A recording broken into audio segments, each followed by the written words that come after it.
Si j'aurais à décrire l'humilité, je la décrirais comme notre capacité à savoir reconnaître la valeur qu'on apporte à une autre personne dans sa vie, soit parce qu'on l'influence de façon positive ou on fait une différence tout simplement dans leur vie. Et pour moi aussi, c'est dans cet espace-là où est-ce que, quand on reconnaît de la valeur, c'est là où est-ce qu'on peut être fier de nous, qu'on peut avoir une satisfaction. Et cette satisfaction ouvre notre cœur à justement cet espace-là qui nous habite d'amour et elle va tout simplement aller nous nourrir de nous-mêmes. Cet espace-là, elle n'attend que nous qu'on puisse justement reconnaître cette valeur-là pour nous envoyer plein d'amour parce qu'elle en a plein pour nous. Et c'est vraiment là qu'on devrait la chercher et non pas dans le regard des autres. Cette fameuse dépendance de cette conscience-là que j'appelle l'ego personnellement et qui fait en sorte que je vais la rechercher dans avoir la valeur au niveau d'un titre, au niveau avoir de l'argent, un rôle que je vais jouer pour une autre personne et qui fait que j'ai l'impression justement d'avoir de la valeur à ce moment-là pour une autre personne. Vous vous souvenez tantôt, je n'ai pas dit avoir de la valeur que de la reconnaissance par rapport à l'autre. C'est que je le sais, la valeur que j'ai apportée. Je n'attends pas après la reconnaissance d'une autre personne. Cette valeur-là, je la vois et c'est surtout l'énergie avec laquelle que je vais lui donner. Supposons que j'ai des employés et je suis en train de lui montrer son métier. Mais quelqu'un qui est dans l'ego va dire ben c'est grâce à moi qui est aussi bon, c'est grâce à moi, j'ai tout montré. L'amour n'en a pas du tout ce même dialogue-là. Bien au contraire. Premièrement, l'amour va partager tout ce qu'il sait. Pourquoi? Parce que, premièrement, en partageant, j'ai la possibilité aussi d'augmenter mes habiletés.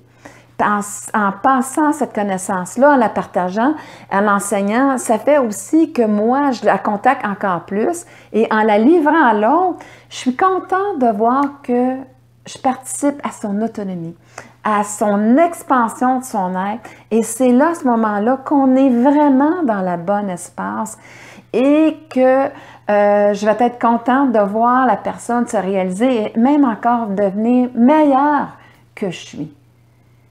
Tandis que l'autre va craindre que l'autre le dépasse, ne va pas vouloir partager. Et quand il va arriver, qu'il va réussir, il va prendre même cette valorisation sur lui. Vous voyez comment est-ce que ce n'est pas simple pour la personne et qui agit de cette façon-là et pour l'autre. Parce que ça l'enlève toute la part que lui a faite de son côté et qui lui appartient. Alors, il y a l'autre aspect aussi où est-ce qu'on n'est pas capable de reconnaître notre valeur. On a l'impression que tout le monde est capable autant et on minimise la valeur qu'on a pour les autres personnes. Et à ce moment-là, ce n'est pas non plus quelque chose qui est désirable parce qu'à ce moment-là, comment on peut s'estimer en tant que personne si on ne reconnaît pas la valeur qu'on a? C'est tellement important, c'est ça qui va nous emmener de la fierté, de la satisfaction personnelle, de l'appréciation de qui on est. Alors, c'est essentiel que vous reconnaissez cette valeur-là que vous apportez dans la vie des gens.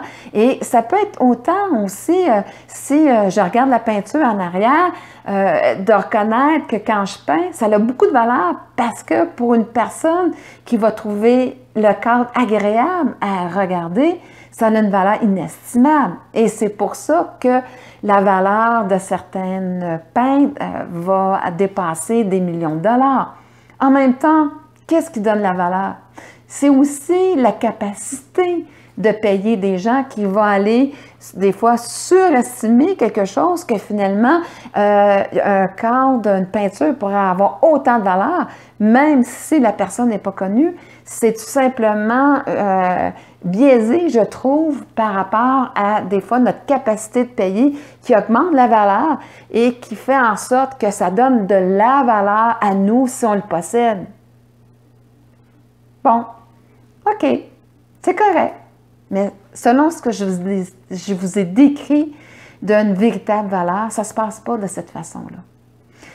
L'amour, c'est vraiment cet espace-là où on développe notre autonomie, nos habiletés, l'appréciation de qui on est, notre valorisation à se réaliser, à aider les autres à se réaliser en partageant nos talents.